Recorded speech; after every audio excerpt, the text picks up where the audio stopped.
जय भीम मंडळी. तर आम्ही आलो हिंगणी भीमटेकडी येथे. इथं भंतीजींनी रमाई माता जयंतीनिमित्त 2 लाख दिवे लावायचं प्रण घेतलेला होता. तरी सर्वांना बॅनर वगैरे टाकून माहिती करून दिलेली होती. बा आमच्या भाऊचं हॉटेल आहे. वा मस्त की खूप लोक आले. पा किती सजावट आहे.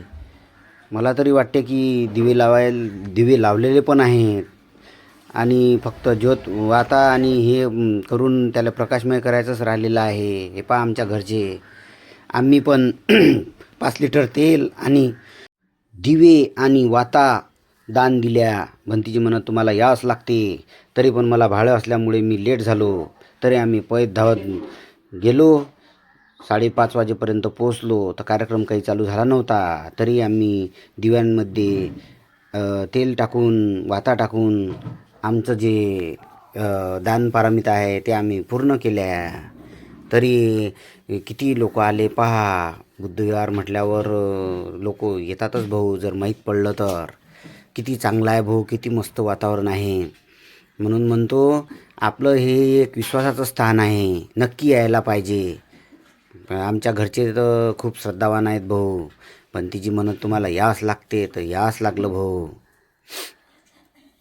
तरी आम्ही उशीर राहिला आम्हाला. रखमाईमध्ये मी लय बिमार आहो म्हणे. मला बोलता येत नाही. रमाईचा लय मोठा आग्रह. रमाई त्यामध्ये मोठी म्हणजे गौरी लहान, शंकर त्याच्यापेक्षा लहान. रमाईचा आग्रह आज आम्हाला कहाणी सांग कथा सांग. रुक्माईला वाटलं रमाईची लय इच्छा आहे ना, सांगून द्या एक कहाणी. सांगितली एक कहाणी. काय सांगितलं कहाणीमध्ये म्हणजे रमा फार जुन्या काळची गोष्ट आहे. एक भला मोठा राजा होता आणि सांगितलं तुम्हाला काय काय पाहिजे, काय इच्छा ते सांगा मी पूर्ण करतो. बापाला सांगितलं राजानं. म्हणून मोठी मुलगी आहे म्हणते बापाला म्हणजे राजाला. ठीक आहे म्हणजे तुझी इच्छा पूर्ण करून टाकू. तिसऱ्या मुलीला विचारलं तुझी काय इच्छा आहे? असा पती पाहिजे की तो राजा नाही पाहिजे म्हणे, फार मोठा श्रीमंतही नाही पाहिजे आणि कोणी व्यापारी पण नाही पाहिजे. मला असा पती पाहिजे की तो फक्त मेला नाही पाहिजे, त्याला मरण नाही आलं पाहिजे, त्याला मृत्यू नाही आला पाहिजे. बस एवढी माझी इच्छा आहे. राजाला वाटलं की राजाही सापडून जाईल. कवीरु अनुतरो पुरिस धम्म सारथी सता देव मनुष्यानं बुद्धो भगवती बुद्धं जीवित पर्यन्तं यावदेष्टिको अकालिको एहिपासिको पनेहिको पंचकं वेदतव्यो धम्मं जीवित पर्यन्तं यावनिर्वाणं शरणं गच्छामि.